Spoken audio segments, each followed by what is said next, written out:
कल हमने देखा था कि ऑपरेटर्स में यूनिटरी ऑपरेटर कैसे काम करते हैं। तो वहाँ पर हमें एक एरर दिखा था, that is L value required. ये एल वैल्यू और आर वैल्यू होते क्या है, कैसे काम करते हैं, ये हम इस वाले वीडियो में देखेंगे। लेकिन ये वो कंसेप्ट है जो बहुत ही हिडन है, मतलब बहुत ही कम लोगों को पता है कि एल वैल्यू एरर आता क्यों है। अगर आता भी है हम तो उसे इग्नोर कर देते हैं। तो बेसिकली ये होता क्या है, इस वाले क्वेश्चंस में, ये वाला जो क्वेश्चन हमने देखा था, इस क्वेश्चन में हमारे पास एरर आया था एल वैल्यू रिक्वायर्ड। तो basically L value R value होता क्या है, ये रिलेटेड है असाइनमेंट ऑपरेटर से। जैसे मैंने लिखा ए इक्वल टू 10, तो ये जो है इसको बोलते हैं एल वैल्यू और इस साइड को बोलते हैं आर वैल्यू। ओके, अगर मैं इसको लिख देता हूँ 10 इक्वल टू ए, तो कंपाइलर एक्सपेक्ट कर रहा है कि यहाँ पर एक वेरिएबल होना चाहिए। क्या होना चाहिए? वेरिएबल। और यहाँ होना चाहिए कोई कांस्टेंट या फिर कोई एक्सप्रेशन जिसका आंसर कांस्टेंट आने वाला है। जैसे मैं लिखता हूँ ए इक्वल टू 10 और नीचे लिखता हूँ B equal to A plus 20। तो कोई प्रॉब्लम नहीं है, यहाँ पर आंसर क्या आने वाला है? 30, वो भी कांस्टेंट है। लेकिन अगर मैंने लिखा है 10 इक्वल टू ए, तो यहाँ पर कंपाइलर एक्सपेक्ट कर रहा है एक वेरिएबल, लेकिन यहाँ उसे क्या मिल रहा है? कांस्टेंट मिल रहा है। तो वो क्या एरर देगा? L value required. L value required. Okay, अब इस केस में एल वैल्यू रिक्वायर्ड क्यों आ रहा था? यहाँ पर मैंने लिखा है 10 प्लस प्लस। सपोज मैं लिखता ए प्लस प्लस, तो इसका मतलब क्या है? ए इक्वल टू ए प्लस 1, यानी कि असाइनमेंट ऑपरेटर यहाँ पर है तो पहले ये वाली साइड सॉल्व होगी और यहाँ पर क्या हो जाएगा? 11, और 11 किस में असाइन हो जाएगा? ए में। ये तो ठीक है।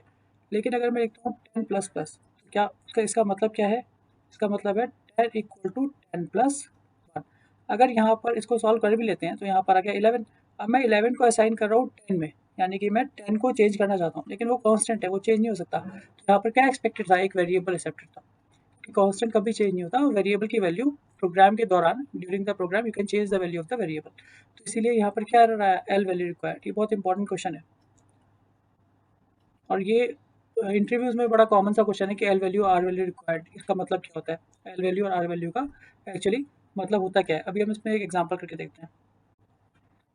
जैसे मैं यहाँ पर लिखता हूँ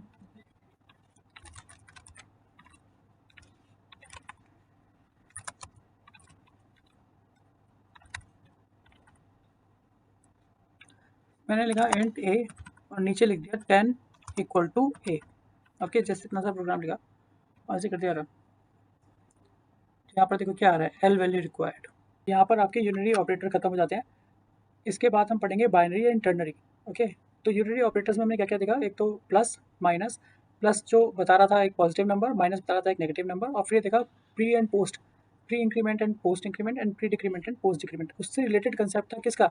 एल वैल्यू और आर वैल्यू का। तो एल वैल्यू किसे कहते हैं? Left hand side assignment operator के लेफ्ट हैंड साइड वैल्यू को, जो बेसिकली एक वेरिएबल होता है, कंपाइलर एक्सपेक्ट करता है कि वो एक वेरिएबल होगा। और आर वैल्यू किसे कहते हैं? जो राइट हैंड साइड पे वैल्यू होती है। Left L value required error कब आता है? जब with the if we are doing inappropriate use of assignment operator। like inappropriate use क्या हो गया? जैसे मैंने लिखा 10 equal to a, तो it means that assignment operator कैसे काम करता है? it assign the value at the right hand side to the variable in the left hand side। तो इसीलिए अगर मैं लिख रहा हूँ 10 equal to a या 10 equal to 11, यानी कि 11 को मैं 10 में असाइन करना चाहता हूँ, तो क्या हो गया? एल वैल्यू रिक्वायर्ड एरर आएगा यहाँ पर, because compiler is expecting a variable which can store the constant. Okay.